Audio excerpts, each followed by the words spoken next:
Okay, welcome to the mini story lesson for the New Year's resolutions article. The vocabulary we will practice today are advantageous, vague, to reflect, to depict, sacred, interpreted, vitality, and sensibly. Let's get started with the little story. There once was a king named Julius. On coins and in paintings, Julius was always depicted as strong. He seemed to have a lot of vitality in the paintings. People interpreted these pictures as fact. They thought they reflected the true Julius. They thought he was a sacred and holy and strong king. They loved him. But they did not truly reflect Julius. In fact, Julius had no vitality. He was weak. He was often sick. Worse, his mind had problems. He never had clear ideas. His ideas were always vague. No one understood them. Julius never acted sensibly. He always acted foolish and crazy. In fact, Julius's wife was the true leader. She was smart, sensible, and strong. She made all of the decisions. But she let people think that Julius was a great king because it was advantageous to her. If something bad happened, the king was always responsible, not her. So, he got all the blame, but she had all the power. Okay, one more time, this time with questions. There once was a king named Julius. On coins and in paintings, Julius was always depicted as strong. Was Julius shown to be strong in the paintings? Well, yes, he was. He was depicted as strong. Was he depicted as being weak? No, he was not. He was not depicted as weak. He was depicted as strong. He was shown to be strong. Was he depicted as handsome? Well, I don't know. Probably he was depicted as handsome. They made him look handsome. He was depicted as handsome, but mostly he was depicted as strong. He seemed to have a lot of vitality in the pictures. Did he have a lot of strength in the pictures? Did they make him look strong? Yes, he always seemed to have vitality. Did he have just a little bit of vitality? No, he had a lot of vitality in the pictures. He looked healthy. He looked strong. He seemed to have a lot of vitality in the pictures. So the pictures made him look like he had vitality. But did he really have vitality? Actually, he did not really have vitality. He was quite weak. But the pictures made him look like he had vitality.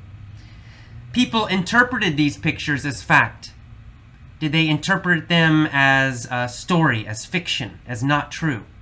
No. They interpreted the pictures. They understood the pictures as being true, the true Julius. So they interpreted the pictures as fact. But were the pictures really fact? No, they weren't.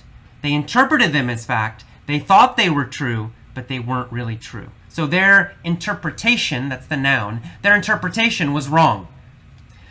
They thought the pictures reflected the true Julius, but they did not reflect the true Julius. They did not imitate the true Julius. The true Julius was weak. The pictures did not reflect the true Julius, the weak Julius.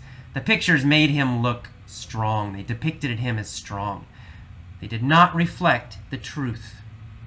They thought, the people thought, he was a sacred and holy king. They thought he was a religious king, like a god. They thought he was more than human. They thought he was sacred. They would worship him. They would pray to the king Julius. They thought he was sacred and holy. But he was not really sacred and holy. He was just a man. In fact, he was a weak man and kind of a foolish man. He was not sacred at all. But they thought he was sacred. In fact, the pictures did not truly reflect Julius. They did not imitate the true Julius. In fact, Julius had no vitality, no strength. He was weak. He was often sick. Worse, his mind had problems. He never had clear ideas. What kind of ideas did he have? Well, he had vague ideas. His ideas were vague. They were never clear. They were never detailed. They never made sense. His ideas were vague, very general and foolish and crazy. He never had detailed plans. He never had good ideas. His ideas were always very vague. So he had very vague ideas, and nobody understood them. Did people understand his vague ideas? No, they did not understand his vague ideas. They were too vague. No one could understand them. Did Julius act sensibly? Was he smart? Were his actions smart and intelligent? No, his actions were not smart and intelligent. He never acted sensibly. He always acted foolishly and crazy. And crazily, I guess we should say. He never acted sensibly. He always acted foolish. In fact, Julius's wife was the true leader. She was very sensible. She always acted sensibly. She was always sensible. And she was very strong. She did have vitality. She was very smart. She made all the real decisions. But she let people think it was Julius who made the decisions. She let people think Julius was a great king. Why did she let them think that? Well, because it was advantageous to her. It was helpful to her.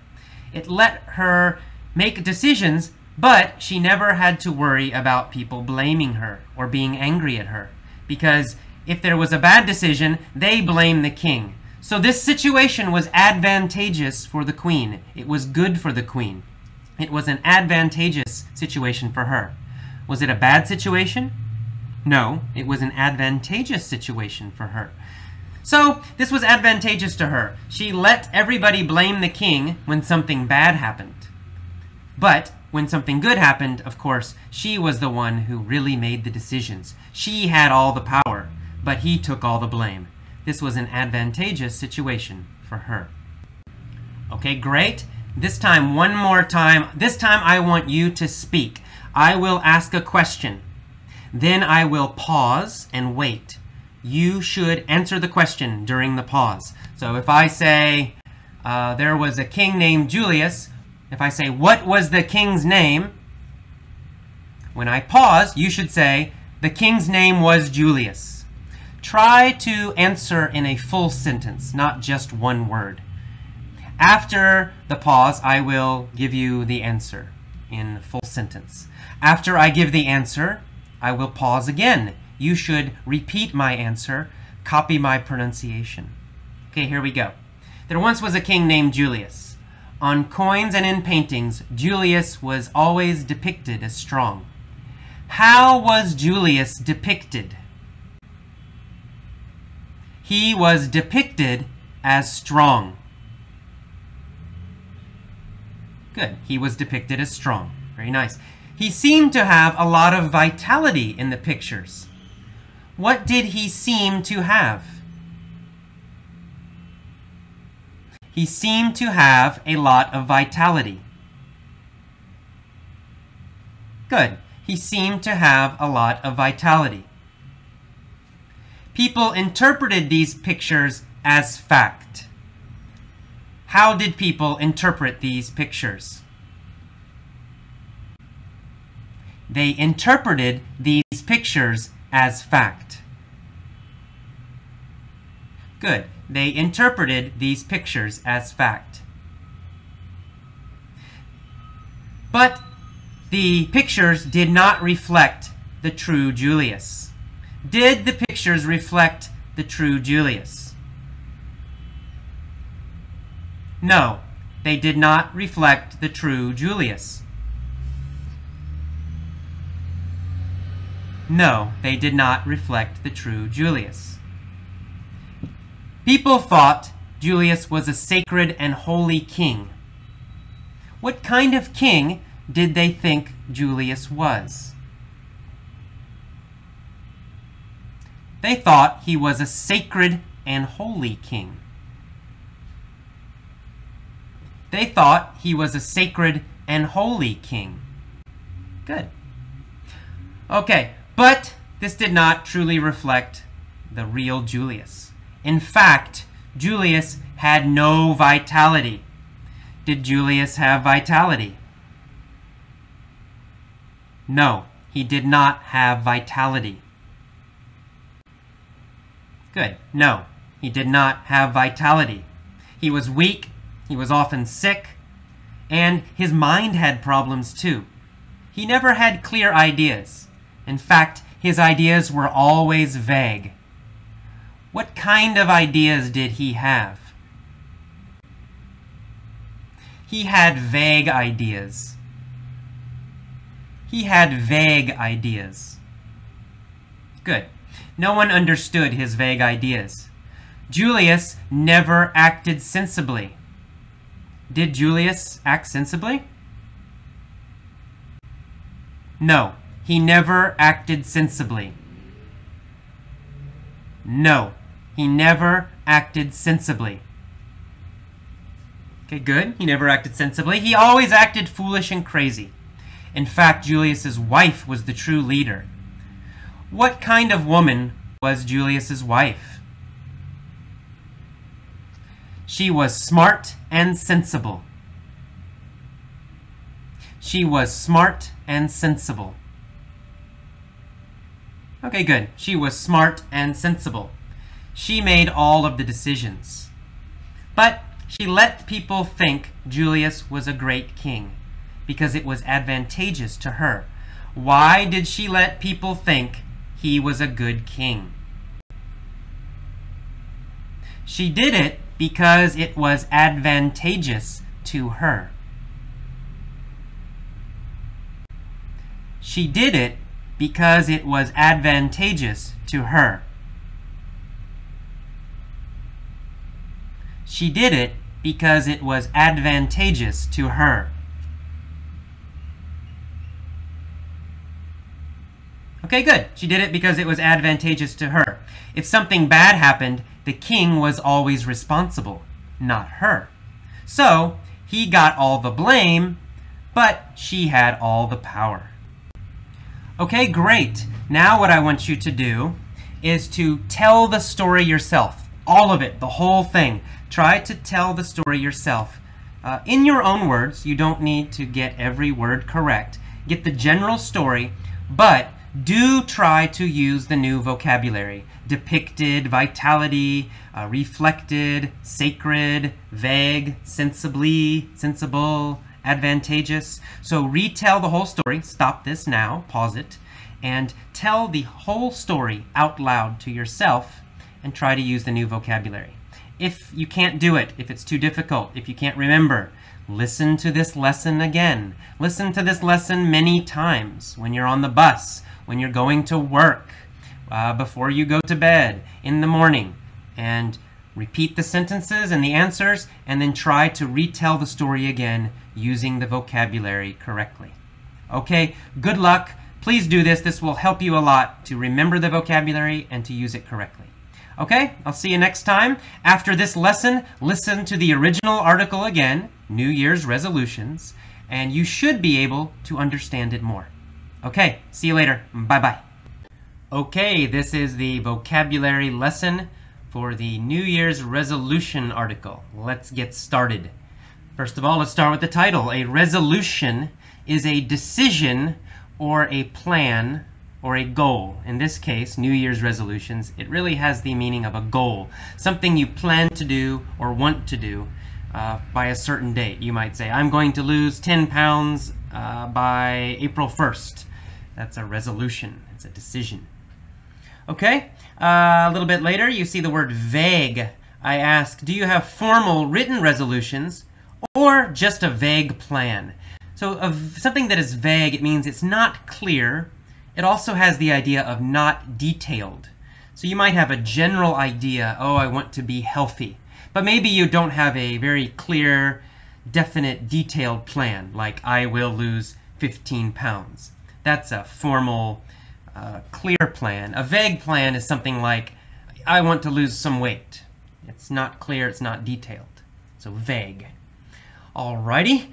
Tradition, we see the word tradition many times in this article. I've used traditional in past articles. Well, a tradition, it's kind of like a habit, but it's a habit that goes through time. It's more like a cultural habit, or maybe a family habit, or a ritual. So it's an action that you do again and again and again, maybe every year, maybe every month. In this case, it's every year. Every new year, we make a resolution or a list of resolutions. What will I do next year? These are my New Year's goals. Well, that's a tradition, right? It's something we do year after year after year. We've been doing it for many, many years. That's a tradition. Okay, you see the word mythical. Janus, a mythical king of early Rome. Mythical means imaginary. It has a little bit of a religious idea. So in this case, this guy Janus, he was not a real king. There was never a King Janus in Rome. But they made him up. They made an imaginary king named Janus, kind of like a god, you know, a religious king. And he was a symbol for wisdom, for looking forward into the future and looking back into the past. So that's a mythical king, not a real king, imaginary religious king. Okay, they say they placed him at the head of the calendar. If you use that, at the head of something, it means at the beginning of something, at the start. So for example, you'd say, he is at the head of the line. It means he's at the beginning of the line. You're waiting in line. Well, the first person is at the head of the line. All right. Ancient means very old, of course. Janus was an ancient symbol. Janus was an old symbol. And it also got a little history about Rome. At New Year's, they would exchange gifts. To exchange means to trade. You give me something, I give you something. We are exchanging. We are trading gifts. So they exchanged gifts at the beginning of every year. And you see that the Romans had a solar calendar. It's the same basic calendar we use now in America. A solar calendar. Solar means sun, from the sun. So the other kind of calendar, most common, is a lunar calendar. Lunar means from the moon or about the moon. The Chinese calendar is a lunar calendar. It's based on the moon. The American calendar, the Western calendar, is based on the sun. It's a solar calendar. Solar. Okay, we see the name Julius Caesar in this article. Julius Caesar was a very famous emperor, very famous king of Rome. There's a Shakespearean play, a play by Shakespeare about Julius Caesar. Probably, maybe the most famous Roman king, Roman emperor. All right, so let's see what else. We have the word accurately in that same sentence. Accurately means correctly. It means close to the truth or close to what you want. So the Julius Caesar's calendar was more accurate. It was closer to the real situation. In this case, the sun and the movement of the earth. And reflect, you say his calendar accurately reflected the seasons. Seasons, that's basically spring, summer, winter, and fall. So the calendar was important because they needed it for farming. And they wanted the calendar to reflect the seasons. Reflect means imitate or copy or to be close to something, to be very like something else. So his calendar reflected, accurately reflected, closely imitated the seasons. Okay. Then next you see the Romans name the first month of the year after Janus. So that's where January comes from. January comes from the god's name Janus. It's the first month. And Janus was the god of beginnings. And he also was the guardian of doors and entrances. A guardian is a protector. So someone who protects something is a guardian. For example, someone who protects a child, we say that is the child's guardian.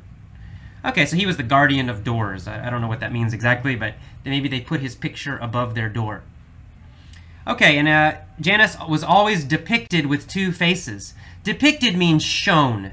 Shown in a picture. It comes from picture, depicted.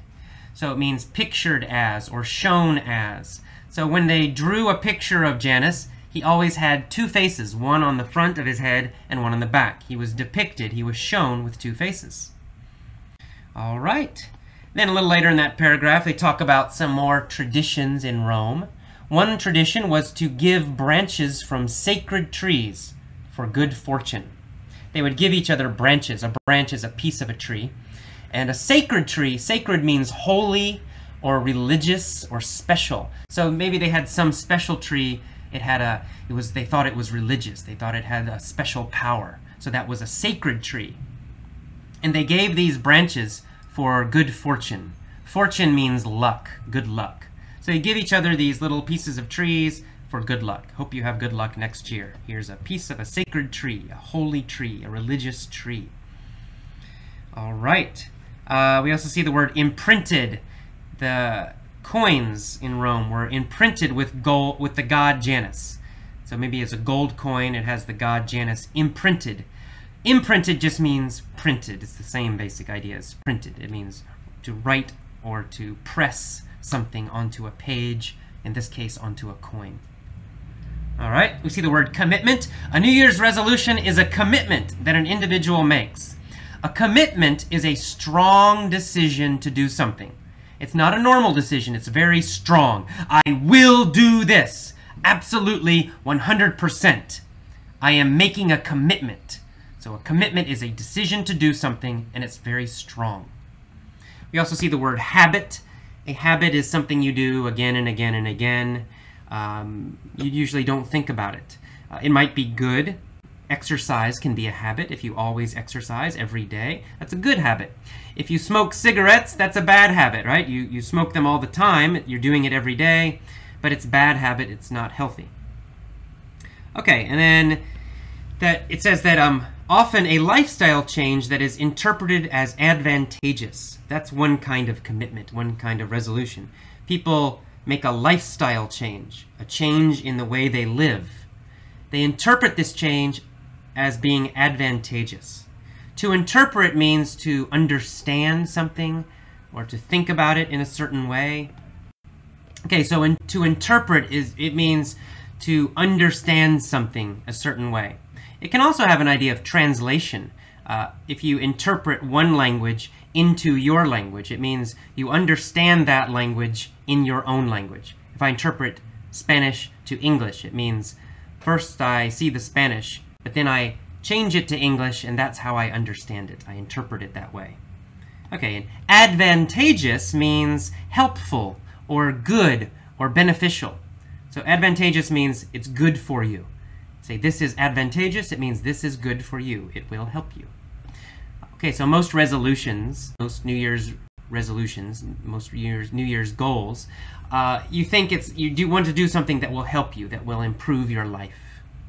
Okay, in the next page of the learning guide, we see go into effect. Most commitments on New Year's go into effect on New Year's Day. Go into effect means begin or start. It's pretty simple, actually. So if something goes into effect, it starts working, it starts happening. It goes into effect. And to remain means to stay, to not change. It can mean stay in one place if you're talking about location, or it can just mean the situation does not change. It remains the same, stays the same. All right, to achieve means to do something, to accomplish a goal, to reach a goal, to do something you wanted to do. That's achieve. And to set a goal means to make a goal, to create a goal. So we say, I set a goal. We use the verb set with goals a lot. Those two go together, to set a goal. We don't say to make a goal so much. It's not wrong, but we usually say to set a goal. I don't know why, but we do. Okay. The next paragraph, you see the verb maintaining. That many New Year's resolutions involve maintaining peak vitality, physical fitness, or appearance. Maintaining means to keep something the same. So you're working so that it will stay the same. So it's not really improving and it's not getting worse, but it's staying the same. For example, you maintain your car. To maintain your car, sometimes you must fix it. You must give it oil. You must change the tires. You're not making the car better, but you're preventing the car from getting worse. You don't want it to get worse. That's maintaining. So some New Year's resolutions involve maintaining peak vitality. Vitality means strength or health. So vitality, usually it's talking about a person's body. And if you say he has vitality, it means he has a strong body. He has a healthy body. He has vitality. So vitality is physical energy, physical strength, physical health. And peak means top or the best. If you can say he has peak vitality, it means he has very high strength, very good health. He's at the top, the best health. You can also say this football team is at the peak. It means they're at the top. They're the best team. All right, you see the word reduce here. Reduce means to make less, to lower, or to make less. Some people want to reduce their intake of alcohol or tobacco. Intake, it's pretty clear actually. It's two words, in and take. So it means to take in. In this case, we're talking about eating and drinking. It means taking something into your body, putting it into your body. So when we talk about food, it means to eat. If you talk about alcohol, it means to drink. That's intake. To eliminate intake of alcohol or tobacco. And then finally, we see the word sensibly in the last sentence. Resolutions to eat sensibly are quite common. Sensibly means in a smart way, in an intelligent way, to do something that's smart or intelligent. So if you eat sensibly, it means you eat in a very smart way, which usually means eating healthy food, right? So eating junk food, eating candy and drinking Cokes and eating nothing but junk food, that's not sensible. That's the adjective, sensible. It's not smart, right? Eating sensibly means eating lots of vegetables and lots of fruit. Eating in a smart way, sensibly. Okay, that is all for today's Effortless English lesson on vocabulary. I recommend listening to this lesson a few times. That will help you remember the vocabulary better. Then listen to the mini story. Okay, talk to you later. Bye-bye. New Year's resolutions. So, have you made your New Year's resolutions? What are your goals for the coming year? Do you have formal, written resolutions or just a vague plan? The tradition of the New Year's resolutions goes all the way back to 153 BC. Janus, a mythical king of early Rome, was placed at the head of the calendar. With two faces, Janus could look back on past events and forward to the future. Janus became the ancient symbol for resolutions, and many Romans asked for forgiveness from their enemies and also exchanged gifts before the beginning of each year. The new year has not always begun on January 1st, and it doesn't begin on that date everywhere today. It begins on that date only for cultures that use a 365-day solar calendar. January 1st became the beginning of the new year in 46 BC, when Julius Caesar developed a calendar that would more accurately reflect the seasons than previous calendars had. The Romans named the first month of the year after Janus, the god of beginnings and the guardian of doors and entrances. He was always depicted with two faces, one on the front of his head and one on the back. Thus, he could look backward and forward at the same time. At midnight on December 31st, the Romans imagined Janus looking back at the old year and forward to the new. The Romans began a tradition of exchanging gifts on New Year's Eve by giving one another branches from sacred trees for good fortune. Later, nuts or coins imprinted with the god Janus became more common New Year's gifts. A New Year's resolution is a commitment that an individual makes to a project or a habit, often a lifestyle change that is generally interpreted as advantageous. The name comes from the fact that these commitments normally go into effect on New Year's Day and remain until the goal has been achieved, although many resolutions go unachieved and are often broken fairly shortly after they are set. Many New Year's resolutions in the Western world involve maintaining peak vitality, physical fitness, or appearance. For example, one person's goal might be to reduce or to eliminate intake of alcohol or tobacco. The most common New Year's resolution is weight loss. A student may make a resolution to stay focused in class or to complete all of his assignments. Resolutions to eat sensibly or increase exercise are also quite common.